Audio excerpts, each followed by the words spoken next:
প্রিয় ভাইরা, বাদশা ওই জাদুকরের কথা শুনে তার কাছে একজন মেধাবী চৌকস বাচ্চা দিয়ে দিলেন। কিন্তু ওই বাচ্চাটা বাসা থেকে ওই জাদুকরের কাছে যাওয়ার পথে প্রতিমধ্যে একটা জায়গা ছিল, একজন পাদ্রী ছিল, একজন গুরু ছিল, যিনি একত্ববাদী খোদার উপরে বিশ্বাস করতেন। জোরে পড়েন সুবহানাল্লাহ। তিনি প্রতিমধ্যে যেতে যেতে ওই খানকার পাশে দাঁড়াতেন। তিনি কখনো মানুষদেরকে ওয়াজ করতেন, নসিহা করতেন, আবার কখনো ইবাদত করতেন। ওই ব্যক্তিটা ছিল কার? ওই ব্যক্তিটা কাকে বিশ্বাস করতেন? আল্লাহ। যারা বলেন কাকে বিশ্বাস করতেন? আল্লাহকে বিশ্বাস করতেন। ওই ছোট বাচ্চা ওইখানে এসে দাঁড়ায়। ওইখানে এসে যখন দাঁড়ায়, তার মন্ত্রমুগ্ধ কথা শুনতে ভালো লাগে, ইবাদত করেন, মানুষকে ওয়াজ নসিহত করেন, ভালো কথা শোনান। কিন্তু ইনার কাছে সময় দিতে যে জাদুকরের কাছে যাইতে দেরি হয়ে যায়। কিন্তু জাদুকর গেলেই বলে দেরি কেন? আবার আসার পথে আবার তার কাছে কিছু সময় দেন, বাসায় আসলে বাসা থেকে বলে দেরি কেন? ওই ব্যক্তি একদিন বললেন, শোনো, বাসায় যদি তোমাকে জিজ্ঞাসা করে দেরি কেন, বলবা জাদুকরের ওখানে দেরি হয়েছে।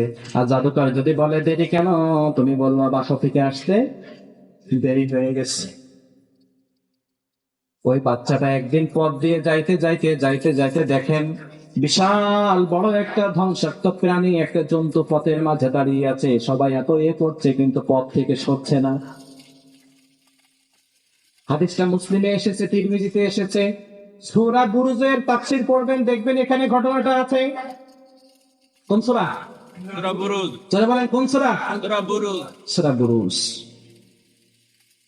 ওই বাচ্চাটা এবার করলেন কি, আল্লাহ, ওই জাদুকরের উপরে এই পাদ্রী, এই ধর্মযাজক তোমার কাছে যদি উত্তম হয়, তাহলে তুমি এই পথ থেকে এই জন্তুটাকে সরিয়ে দাও। জোরে পড়েন সুবহানাল্লাহ।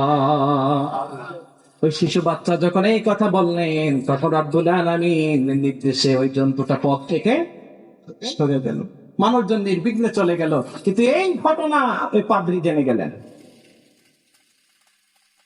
আল্লাহর ওলি জেনে গেলেন। জানার পরে বললেন, শোনো, তুমি তো অনেক বিচক্ষণ হয়ে গেছো, অনেক প্রিয় হয়ে গেছো রবের। একটা কথা মনে রাখো, তোমার উপরে এবার কিন্তু পরীক্ষা আসবে। সত্যি সত্যি পরীক্ষা চলে আসলো। এই শিশু বাচ্চাটা এতটাই রবের প্রিয় হয়ে গেছে, এতটাই রবের প্রিয় হয়ে গেছে, কুষ্ঠ রোগীদেরকে তিনি ভালো করে দিতে পারেন। জন্মন্ধ, যিনি চোখে দেখেন না, আল্লাহ রাব্বুল আলামিনের নির্দেশে তিনি মানুষের চোখকে কি করতে পারেন? ভালো করতে পারেন। বিস্ময়কর বালক, মানুষজন আসে ভালো হয়, আসে ভালো হয়। বাদশার দরবারে এক মন্ত্রী ছিল, যেই মন্ত্রীর এক চোখ ছিল কি? মন্ত্রীর চোখ কি? অন্ধ, সে চোখে কিছু দেখে না। সে অনেকগুলো হাতিয়া তোপা বিভিন্ন উপটকন নিয়ে ওই বাচ্চার কাছে এসে হাজির। শোনো, আমার চোখটাকে তুমি ভালো করে দাও, আমি তোমাকে এই এই এই এই দেব, এত এত দেব। ওই বাচ্চা বললেন, মন্ত্রী সাহেব, আমি এত কিছু চাই না। আপনি যদি আমাকে কথা দেন, আপনি স্রষ্টাকে মেনে নেবেন, আমি যেই স্রষ্টার ইবাদত করি আপনি সেই স্রষ্টার ইবাদত করবেন, তাহলে আমি আপনার চক্ষুকে ভালো করে দেব। কার নির্দেশে ভালো করেন?